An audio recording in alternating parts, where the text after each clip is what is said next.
Before we dive in, here's another show you can enjoy in the True Story FM family of entertainment podcasts. Meet Zinnia. You are being very polite to someone who is attempting to kill us. Her wife, Saffron. You know I'm wildly, madly in love with you. And their best friend, Goldie. Glad we didn't miss all the fun. Swords in hand, they defend their city from the worst of humanity. I am Lord Buxton Blue. Equity Electric. Herr Haig. Virgil Walcott. Vicious Suave. Follow their adventures on the Swashbuckling Ladies Debate Society audio drama podcast. Available now at truestory.fm/swashbuckling.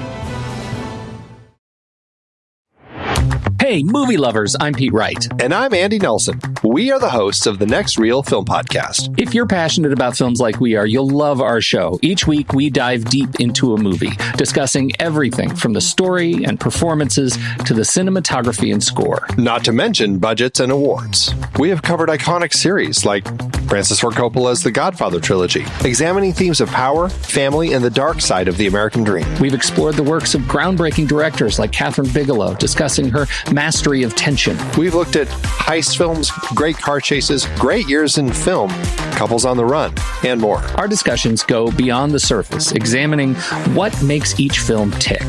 We believe that when the movie ends, the conversation begins. And we'd love for you to join that conversation. Find the Next Reel Film Podcast on your favorite podcast app or at thenextreel.com. The Next Reel. When the movie ends, our conversation begins.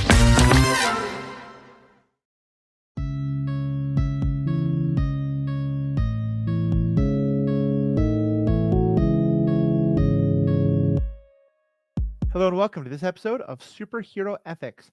Today, myself, Matthew, my co-host Riki, and returning guest Abby are going to be talking about Section 31. What is this part of Starfleet? How does it fit into our understanding of Starfleet? How does it fit into our understanding of Gene Roddenberry's creation of Star Trek? And what was happening with the Star Trek Section 31 movie?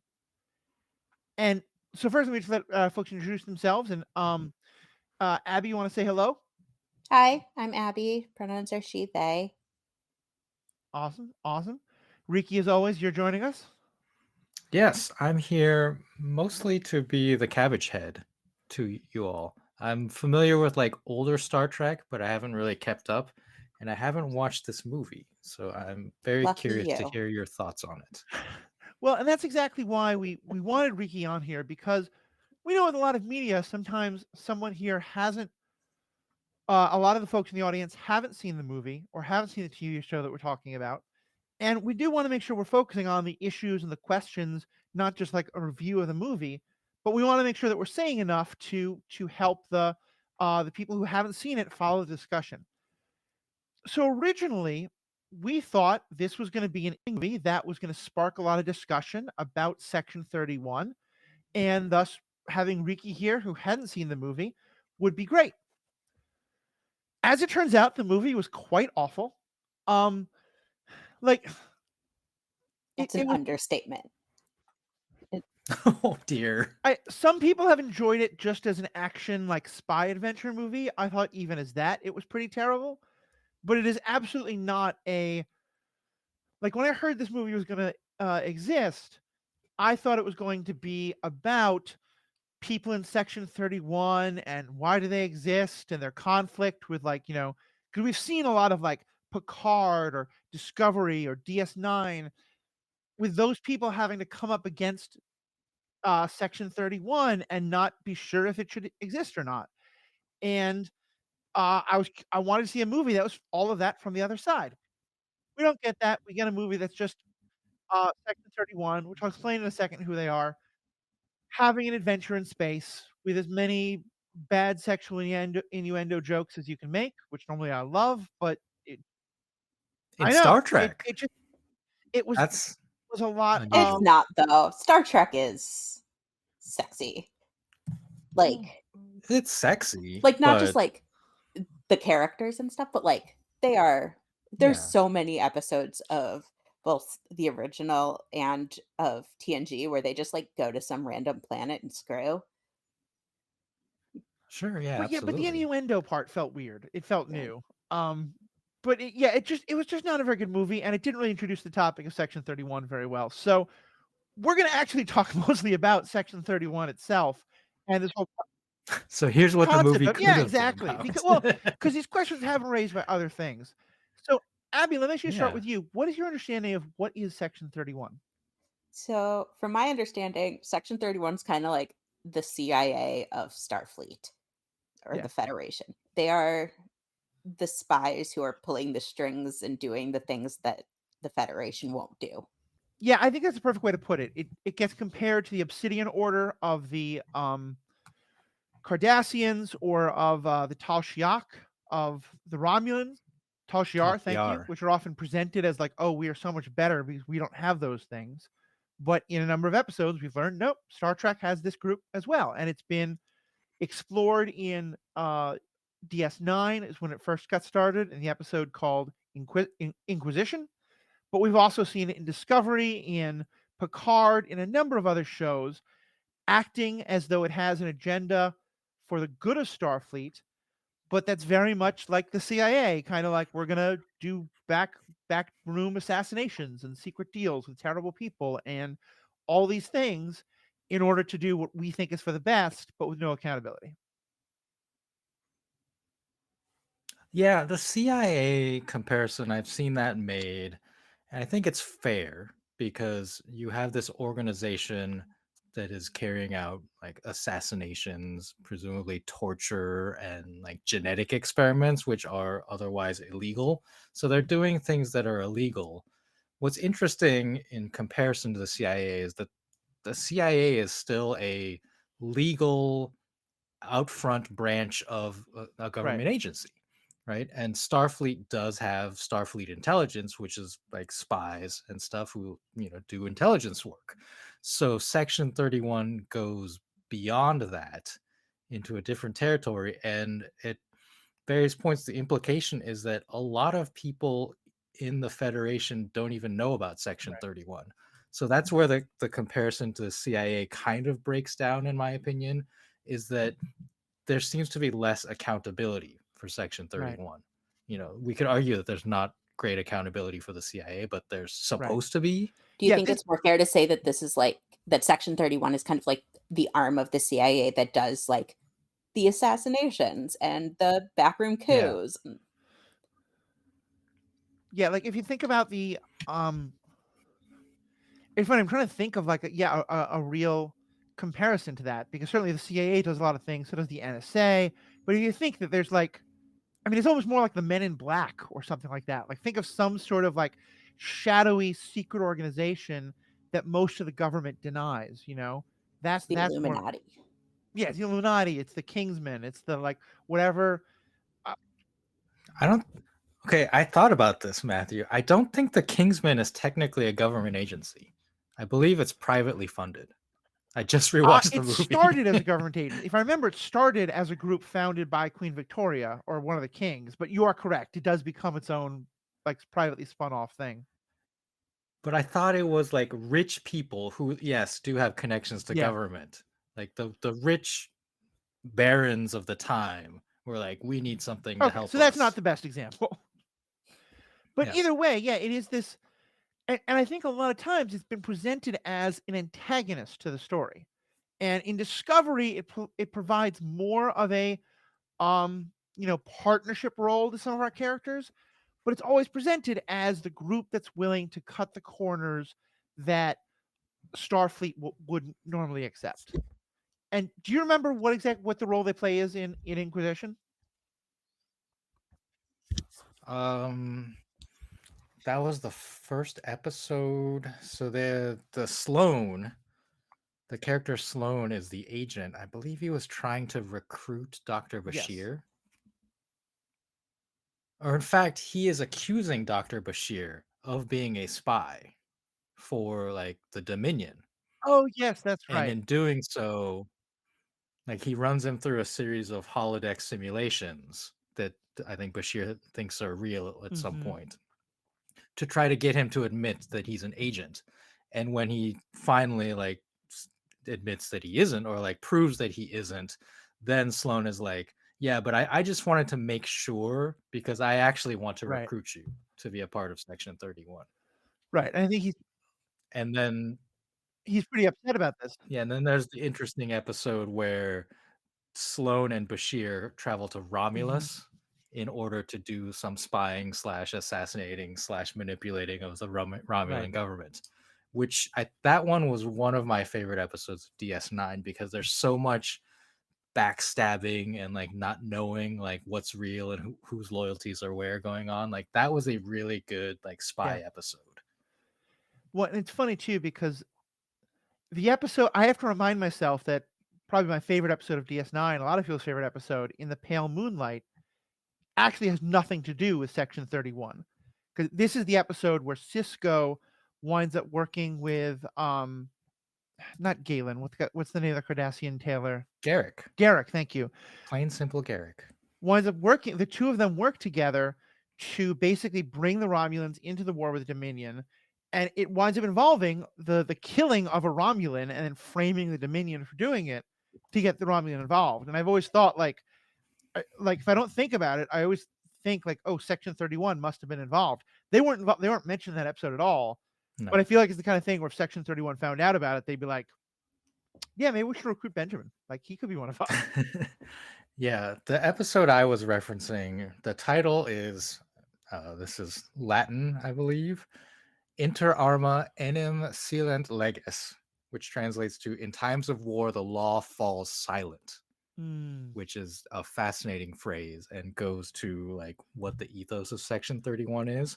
And my favorite part about this episode is that Section 31 assassinates a pro-Federation Romulan senator to install a person who is like anti-Federation in like public, but is secretly working with them. Right. And it just like it makes you think so much about like politics and loyalties and all that. Mm-hmm. Yeah, and all these ideas of like we have to, to me that's why it feels so similar to the killing of the Romulan in order to get the Romulans to help the Federation, because it's all about like double dealing and things like this. And that quote about in times of war, the law falls silent feels really relevant to what we know now as the origins of Section 31. And Riki, you did some digging on that.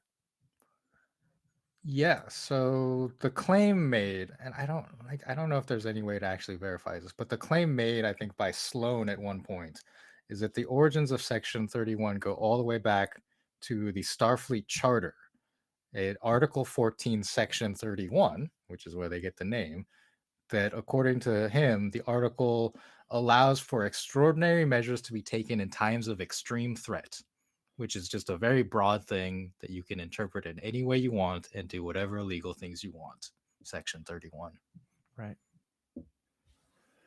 Yeah, it's kind of like the built-in idea for martial law or for, the total executive immunity or whatever it is, where it says that if the leadership thinks this has to be done, then no one gets to question them. Yeah, like extraordinary measures, like what does that mean, right? Like extreme threat, like you get to define what those are and then do what you feel needs to be done, and then it's like pre-justified, like it's baked in, right? Because there's no clear guidelines, and I think that's part of the problem with Section 31 as it's presented in Star Trek, is that they seem to be able to do whatever the heck they want for the story, and that's not great, and that's why a lot of people don't like Section 31 stories, like in Star Trek.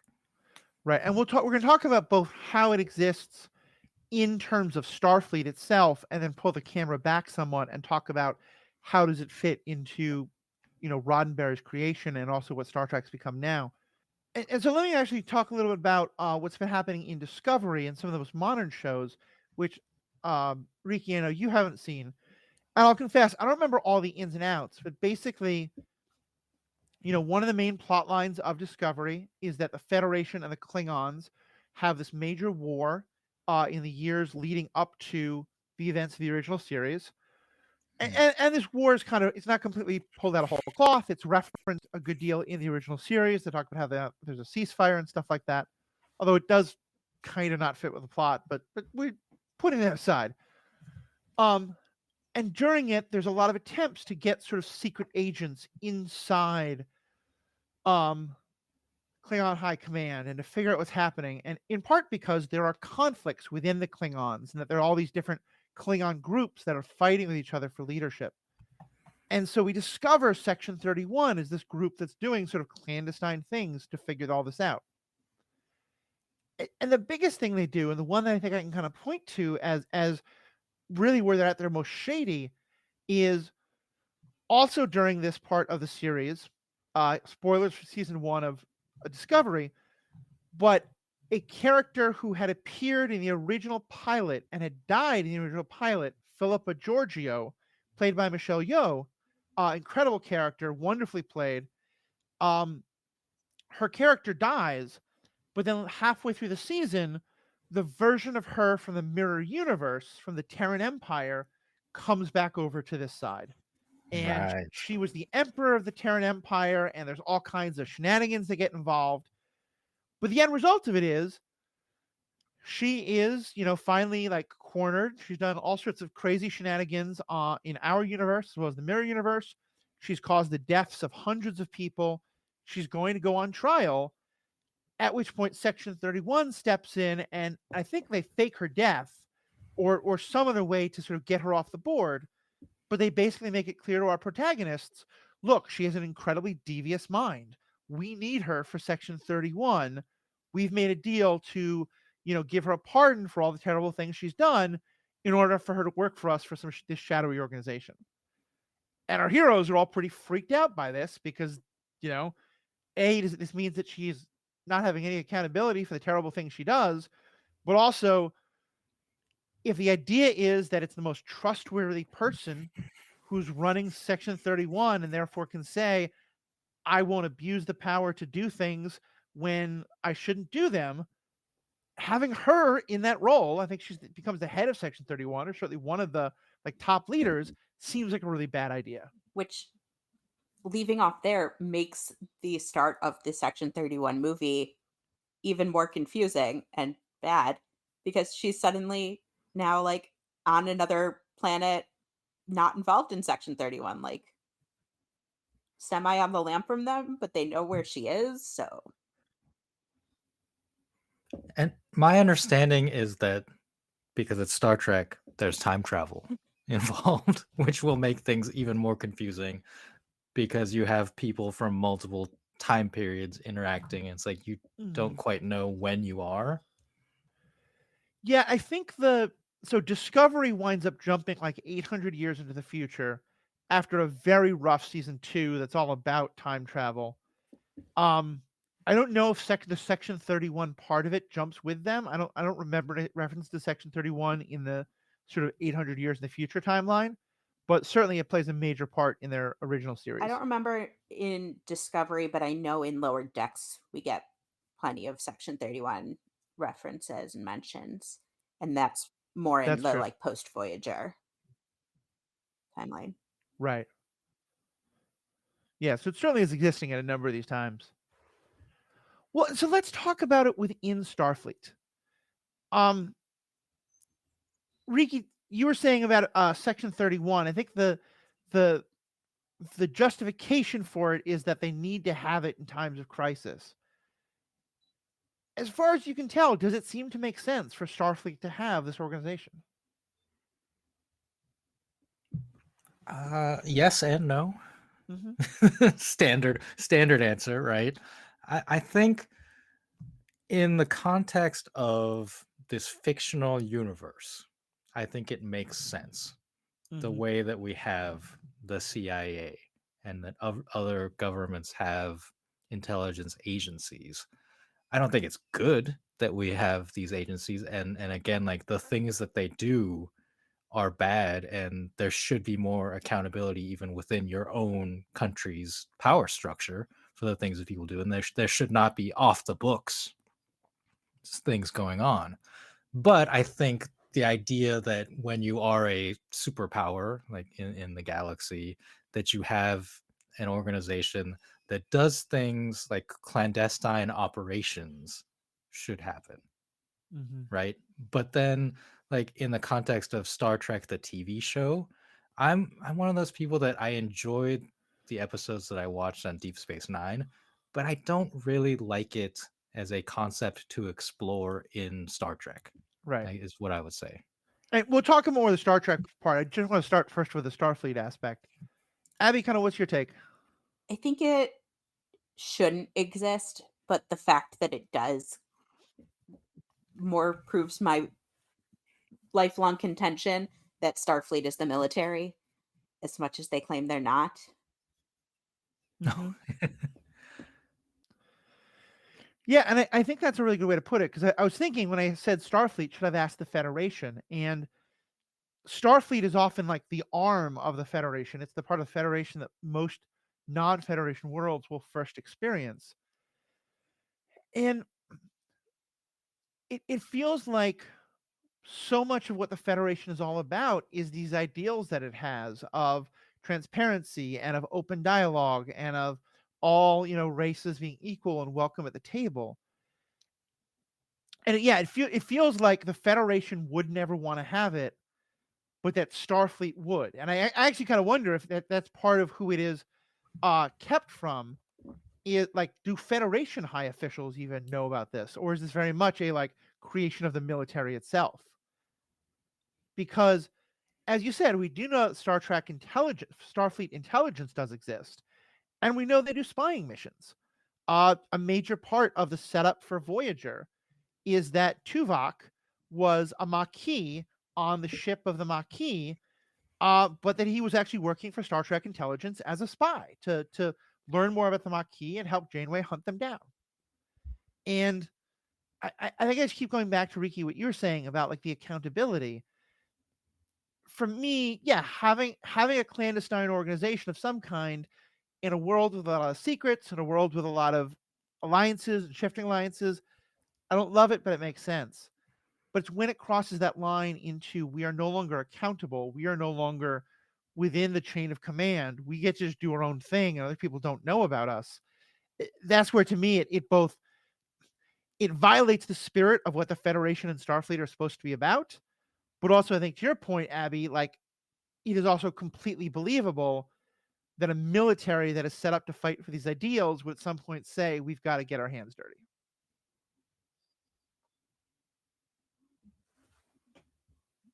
Yeah, that makes a lot of sense.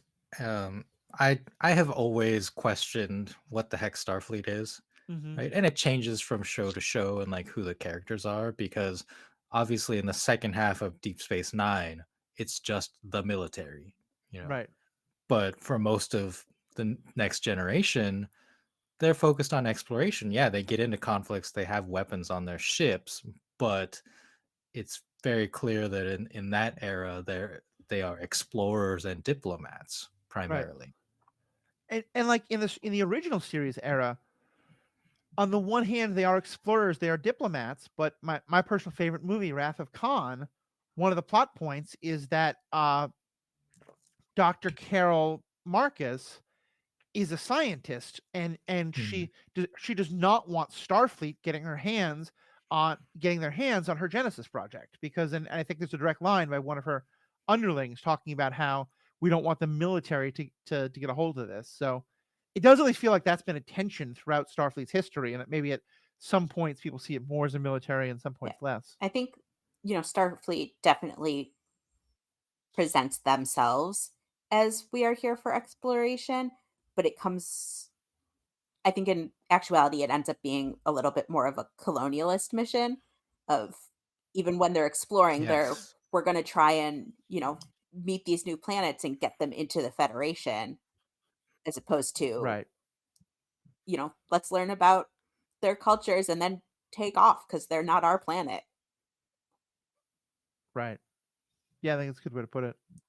Yeah, that's exactly what I was thinking, Avi, was the idea of explorers in like the 15th and 16th centuries, of European expansion. They were explorers from a European perspective, but those ships were armed and they were also participating in military conquest and colonialism of other cultures.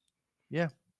Now Starfleet's a little different because they have the Prime Directive, but it's clear that Starfleet is also the armed military branch of the Federation. For sure, yeah. Yeah, and so it kind of makes sense. And I think that's also why I don't like the idea of it always having been part of Starfleet, because always built into their charter. Because one thing I think that DS9 does well, and I think Discovery does well, although they kind of now don't match up the timeline too well, but is the idea of the Federation and Starfleet are organizations built by idealists, populated by idealists, who, because of some of the terrible things happening, most specifically the Dominion War, but also maybe this war with the Klingons further back in time, that there's a loss of that idealism. And so for me, a story about how, like, I would love to see a story about how some group of Starfleet officers during the Klingon War or during the Dominion War kind of get together and say, okay, well, we've always had this line in the charter that everyone's forgotten about and no one does anything with, but now sort of the scales have fallen from our eyes. We think we can't just keep taking the high road. We've got to create this organization ourselves, and then using that bit of the charter, Section 31, as justification. Because, like, I like that story a lot. I still wouldn't support it, but I'd be like, that makes sense that in these horrible events, the cynicism is starting to take over. But the idea that it's just always been part of Starfleet doesn't make sense to me. Well, I do want to say, like, it's not entirely clear that they've always been a part of Starfleet. Like, the citation is that they are citing the Starfleet charter as justification. But I'm not sure if it's like, okay, like, we've got the charter and now we're going to create this secret organization. I think what you're saying is probably more correct, that at some point, maybe some part of the official Starfleet intelligence was like, we need some black ops, and this is how we're going to justify it within our ideals. Like, we don't have to change anything. And the Dominion War, where you literally didn't know who was who and who was a changeling instead of a real person, that would have made sense. Yeah. Gosh, wouldn't that have been a great movie?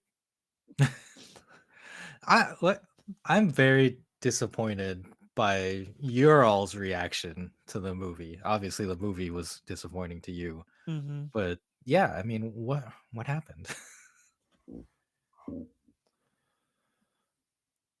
Yeah, I don't know. Not a lot. Yeah. I just I and like, they wanted an adventure movie, I guess, and here we go. Well, and so with that, in terms of like the direction of Star Trek itself and things like that, let's pull that camera back a little bit. Riki, you're starting to get into this. How do you think Section 31 fits in, not only just to, like, in the universe of Star Trek, but for us as viewers, to what we understand Star Trek to be and what we understand Gene Roddenberry's vision to be and all that? Yeah, I mean, you get into this with Star Trek fandom, right? Of like, what it's like Star Trek as Gene Roddenberry intended, or his vision, or whatever. Like, there's the optimism, like the utopian post-scarcity future, and then you have people like, even like Captain Kirk, who is a swashbuckler in space, but is still a diplomat. Like, he does seek out diplomatic resolution to most of his interactions with people, especially like the Klingons. Right. So I said earlier, I'm not a big fan of Section 31 stories existing in the context of Star Trek, because I do think, like, I'm a little bit more on that side of, like, Gene Roddenberry had this vision of a future in this way. And I get that to be a realistic portrayal, these things make sense to have in the world, but it doesn't necessarily mean we have to keep telling stories about them. Right. And maybe, like, the interesting stories are like in Deep Space Nine, when the main characters come across them, and then Section 31 is played as an antagonist within your own government. Yeah. And just to kind of spell that out even further, because Gene Roddenberry, part of his idea was that he didn't want internal conflict within the Federation. He wanted it to be like that there weren't lots of back deals and backstabbing and this kind of stuff, that everybody was basically on the same page. And that got honored. I mean, even by season 2 of the original show, they were starting to play with that a little bit, because it turns out conflict actually makes a lot better story than a lot of people just all getting along with each other. But it does feel like it's gone further and further. And I know a lot of people who don't like DS9 often cite it as example of like, oh, this is exactly everything that Gene didn't want. And, to me, that isn't necessarily the wrong thing. But I think having some idea of like, we want Star Trek to feel like Star Trek, and Section 31 doesn't do that, does feel very fair to me. What about for you, Abby? Like, we were watching all of it kind of in back-to-back succession. How much of a departure did Section 31 feel like? So, from the original series, it was definitely a departure. That it felt almost nothing like anything that was mentioned there. But I actually don't feel like the original series is a good representation of Star Trek anymore, because we have so much media that's not the original series that, like, Right. and the original series is fun to watch, but the episodes that like I really like and really remember are mostly the ones where they do have these big, like, ethical questions. Right. And I think we get those with the Section 31 episodes. A lot of like, yeah, they're doing something terrible, but they're doing it, they say, for the right reason, usually. Does that justify it? Who gets to decide if that justifies it? Should you help them? Should you stop them? Report on it? Whatever. Those are like the questions that I want anyone who comes in contact with Section 31 to be asking. And this movie asked none of them. Yeah, I think that's very fair. Yeah, I think that's a good way to put it. Like, I think there's room in Star Trek, especially because, yeah, it has grown a lot from where it started under Roddenberry, and I think that's a good thing. And we'll talk more about that in our bonus member section. But to encompass more of the DS9 of the world and stuff like that. But yeah, I think I always want, if Section 31 has to exist, I always want it to be an antagonist. And for it to be a protagonist, but for us to be asking hard questions makes a lot of sense. But the movie to me is where it really crosses a line, where it's just the protagonist, and there's a Star Trek officer who's there to be like, oh gosh, we shouldn't do this, but it's mostly played for laughs. It's never like a serious question of, is this right for the It Federation or also not? doesn't stop them from Okay. doing anything. Yeah, so I looked at the cast list and the characters, and so you're referencing Rachel Garrett, Yes. right? Correct. Who, for fans who have not watched the movie, she was the captain of the Enterprise C, and makes a guest appearance in the very popular episode Yesterday's Enterprise, where her ship travels from the past, their past, to the next generation present. Right. And so, like, she is a very prominent character in Star Trek history, making an appearance here and not really doing what's expected, I Not guess. really doing anything. Yeah, Yeah, I'm not that's weird. I'm not a huge Star Trek lore person. Like, I know most of the stories, but I haven't memorized all the names. So I'm not surprised that I missed that name. But thinking on it now, there's nothing in that character that we saw in the show that matches up to the person in that episode. Yeah. I mean, when I say prominent character, I like she was in one episode, but in the fictional history of Star Trek, like being the captain of an Enterprise is a big deal. Right.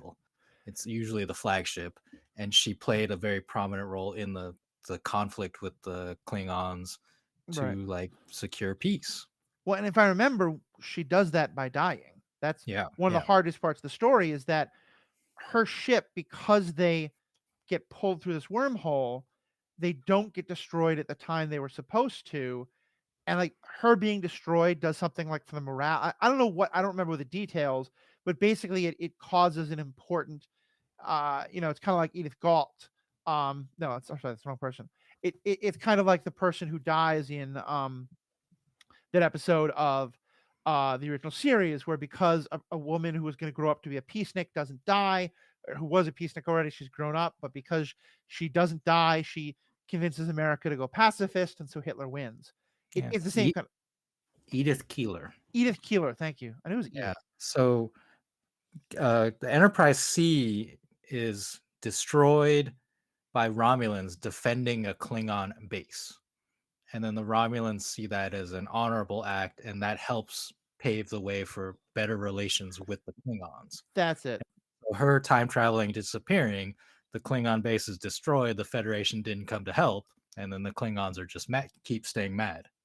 Right. And it leads to a war. That makes sense. Yeah, you're right. And she's this important character and does not show up at any other place. And the other characters, Abby, did we recognize any of them? Like, one of them is in theory a Vulcan, but is actually like, it's a Vulcan robot driven by this like much, much smaller worm-like thing. But instead of it being a Trill, it just drives a humanoid shaped robot. I don't think any fun. It seemed like a cool idea. They didn't really do anything with it. They kind of did. It was kind of like the climax of the movie. It just there's some plot points involving it wasn't good. Yeah, that's fair. That's fair. fair. I didn't recognize any of the other characters except for Georgiou. There was, Worm for Brains, and then Mech Man, who was just a guy in a mech. There's nothing wrong with that. They do with the mech guy, they do make a comment about like just how connected is he to the mech, and like they phrase it as though he has this like disorder that sounds an awful lot like gender dysphoria. It's like mecha dysphoria or something like that. And again, there are like a couple people I've seen who were like, this could have been a really interesting commentary on like adaptive technology and how much that becomes a part of you, and like how does that connect to like, changing who you are in terms of gender or in terms of these other things. I do think they handled that pretty well in Lower Decks, though. Yes, definitely.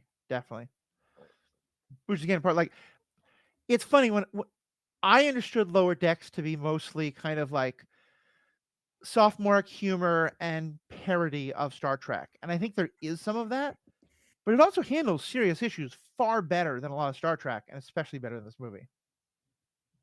Yeah, I 100% agree with that. I think Lower Decks is a very underrated show. Like, I've only seen maybe like one season or half a season, but I enjoyed it a lot.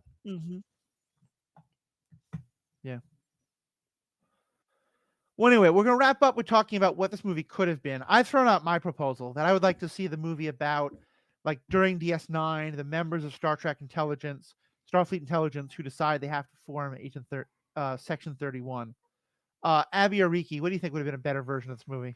Just like spy stuff.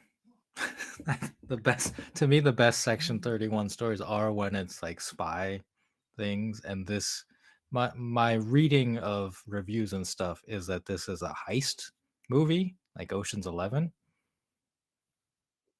Like Ocean's 11 in space with Guardians of the Galaxy. So yeah, like I don't understand what happened. Of course, like to pull back, like the production of this movie started as a TV show and changed partly because Michelle Yeoh won an Academy Award, I think. So it was like she couldn't commit to a TV show at that point because she's super famous. But yeah, I'm not sure exactly what happened, and we may never know. And this is like this is what happens nowadays, right? Like we see it a lot with Marvel as well, where projects change. They go from a movie to a TV show. Directors change, and I don't know. It just happens, unfortunately. Yeah, it's too bad. I mean, I don't know if you got the sense, Abby, but it felt to me like it was the pilot of a, it was a 2-episode length pilot to an upcoming TV show. I could see that. Maybe that's how the script started. Especially the first half. Yeah. They're kind of weird because they kill off half the crew during the course of the episode, including the most interesting characters. I mean, the first episode of Discovery kills the captain, so. Also true. Abby, what about you? Any other version of the story you think would have been more interesting? I think the heist idea wasn't terrible. Like, they could have made a Mhm. really fun spy heist movie in space that asked ethical questions and, like, maybe had Section 31 questioning their orders or something along those lines. But instead, they, like, Yeah. did a let's get the gang together setup like Ocean's 11 and then kind of turned it into, for me, like, the worst pieces of Guardians of the Galaxy and of Star Wars. Yeah. Yeah, because in part because there's a MacGuffin that they're trying to find, but it's never really well explained, and so it didn't really connect in any real weird way that I felt like. I think the stakes were like the universe could be destroyed, but it didn't really feel like it was very important. And the yeah, like because I think you're right that you could have had that Starfleet officer really kind of like being like, wait, why are we doing this? Should we be doing this? Or even some of them themselves being like, wait a minute, is this really our orders? But no, none of that. My ideal movie, we start the same, right? We meet our crew. They're better than the characters we get, but we meet them. They can even keep the same, crazy blow up the universe tech that is their weapon. But instead of it being, we have to get this to protect it from whomever, make it so that they have to plant it somewhere.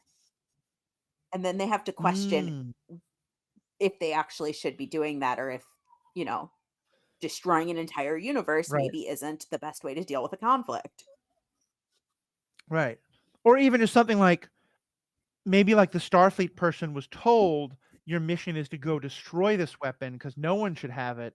But then Section 1 is like, nah, we're just going to put it in a closet in Starfleet headquarters and don't worry Yeah. about it. Yeah. So, well, anyway, Star Trek writers, we clearly can help fix your movies. Give us a call if you want to get any of that help. We're going to talk more in the bonus section about Gene Roddenberry, kind of other ways in which Star Trek has drifted or made intentional choices to go away from his original vision. But Riki or Abby, any last thoughts you have on this movie or this topic of Section 31? I have a question. Would you recommend Go this for it. movie to me or to the God, audience? no. Don't watch this. That's what I thought. That's what I thought. But I just wanted to ask out loud. I am an extreme lover I mean- of bad movies and bad TV. Like, Yeah. anything that's got like 1 star, I'm usually in for it. This movie was so bad. It's not even like The Room bad where you get to laugh at how fun it is, or like sometimes there's that like, oh my god, this smells so bad, here, smell it, where you just want someone else to experience it with you. I don't Nope. want that. Like it, if nothing else, because Michelle Yeoh's character, like I think she's doing her best, but her writing is awful. She's an incredibly sexy woman. She's a person with incredible like magnetism and attractiveness, but they make her this like kind of clumsy stereotype of a femme fatale who's flirting in very like over the top ways that just don't make sense. And I kind of was just like, please, Ms. Yeoh, like get out of this movie. Go back to winning Oscars. You're so much better than this movie. So yeah, I would not recommend it. That's kind of what I expected the answer to be. It's obviously disappointing as a Star Trek fan and as a Michelle Yeoh fan, but yeah, I want more content. I want more of Yes, both. please. Well, if you do want more content of other kinds, though, $5 a month, $55 a year, you get bonus content at the end of most of our episodes. You get free episodes once a month. We have already done our first. We're working on our second about some of the kind of core concepts of superhero ethics and kind of look at those in depth. We did one on the topic of vengeance and vigilantes. Our next one's going to be about who should superheroes be accountable to. You can get all that and more becoming a member of the Ethical Panda podcast. You get all that and more by becoming a member of the Ethical Panda family of podcasts, and you get both this and the Star Wars bonus content. You get ad-free content, and most of all, you get to help support what we're doing here. All the information to join that is in the show notes. For our members, please stick around. We'll have some bonus content for you in just one moment. For everybody else, we have spoken.